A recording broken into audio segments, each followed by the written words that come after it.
आइए जान लेते हैं पापनाशी देवी गंगा के बारे में। देवी गंगा का जन्म श्री हरि के पादनख से हुआ था और उनका निवास स्थान ब्रह्मा जी का कमंडल था। देवी गंगा का जन्म पहले अंधकासुर नामक एक राक्षस को मारने के लिए पृथ्वी पर पहले ही हो चुका था, जिनके पिता का नाम हिमवान था और माता का नाम देवी मैनावती था। आत्मा को मोक्ष प्रदान करने वाली हर की पौड़ी का निर्माण देवी गंगा के कारण ही हुआ था। जब माता सती के शरीर के 51 भाग हुए तब वे भाग पृथ्वी पर जहाँ जहाँ गिरे वहाँ पर शक्तिपीठ की स्थापना हुई, परंतु उस शक्तिपीठ को सुरक्षित रखने का काम देवी गंगा ने ही किया था। उसी प्रकार से जब देवी गंगा माता सती के एक शक्तिपीठ को सुरक्षित रखने का कार्य कर रही थी, अंधकासुर के बेटों ने उन पर आक्रमण कर दिया और उसी वक्त महादेव ने उनको बचाया। उसी कारण देवी गंगा महादेव के प्रेम में पड़ गई और उनके सामने विवाह का प्रस्ताव रख दिया, परंतु महादेव माता सती के वियोग में दुखी थे, जिसके कारण उन्होंने देवी गंगा का विवाह प्रस्ताव ठुकरा दिया। परंतु देवी गंगा जो महादेव से सच्चा प्रेम करती थी, उन्होंने कहा कि मैंने आपको मन ही मन में अपना पति मान लिया है और आपकी जगह अब मेरे मन में कोई नहीं ले सकता, जिसके कारण महादेव ने प्रसन्न होकर उनको वरदान दे दिया कि आप पापनाशिनी कहलाई जाएंगी। कोई भी पाप आपके स्पर्श मात्र से ही नष्ट हो जाएगा। बाद में जब देवी गंगा ने अंधकासुर नामक राक्षस का अंत किया, जिसने स्वर्ग पर कब्जा कर रखा था और उसने स्वर्ग को गंदा कर दिया था,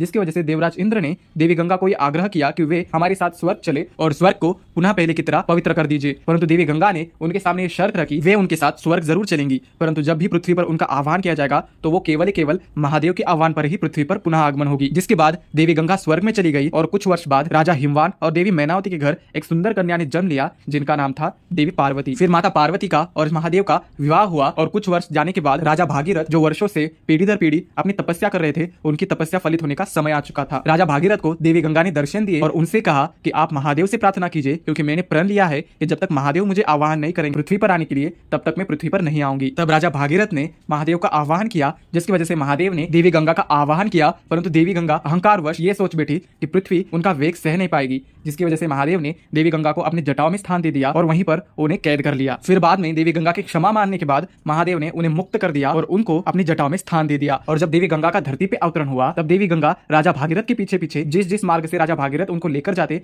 देवी गंगा वहीं से बहना शुरू हो गई।